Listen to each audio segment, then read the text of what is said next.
ఒక్కొక్కరికి ఒక్కొక్క సినిమా ఒక టర్నింగ్ పాయింట్ అవుతుంది. ఆ సినిమా పడిన తర్వాత వాళ్ళు సినిమా ఇండస్ట్రీలో వెనక్కి తిరిగి చూసుకోలేదు. అలాంటి సినిమానే మెగాస్టార్ చిరంజీవికి ఒక సినిమా పడింది. ఆ సినిమానే ఖైదీ. ఆ సినిమా ముందు వరకు చిరంజీవిని ఎదుగుతున్న హీరో అన్నారు. ఆ సినిమా తరువాత తెలుగు ఇండస్ట్రీని దున్నేయడానికి వచ్చిన హీరో అన్నారు.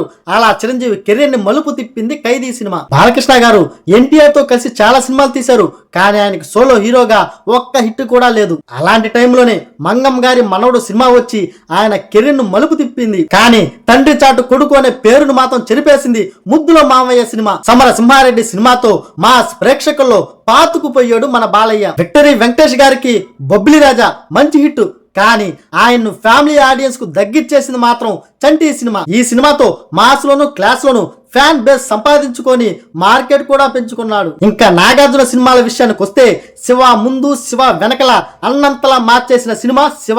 ఆ సినిమాకి మాస్ లో ఉన్నంత ఇమేజ్ ఇప్పటికీ ఏ సినిమాకు లేదు.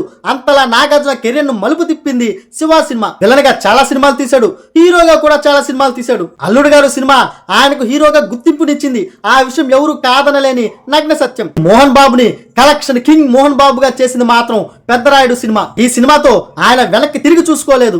రాజశేఖర్ మంచి నటుడు, మొదటి నుంచి కూడా మంచి సినిమాలే తీశాడు, కానీ ఆయన యాంగ్రీ యంగ్ మ్యాన్ గా చేసిన సినిమా మాత్రం అంకుశం. ఆ సినిమాతో పోలీస్ గా రాజశేఖర్ తప్ప ఇంకా ఏ హీరో పనికిరాడు అంతలా ఇమేజ్ తెచ్చిపెట్టింది ఆ సినిమా రాజశేఖర్ కి. అందరి హీరోల టర్నింగ్ పాయింట్ సినిమా చెప్పాలంటే ఈ ఒక్క వీడియో సరిపోదు, దీనికి వేరే వీడియో చేస్తాను. ఈ హీరోలు నటించిన సినిమాల్లో మీకేది ఇష్టమో కింద కామెంట్ చేసి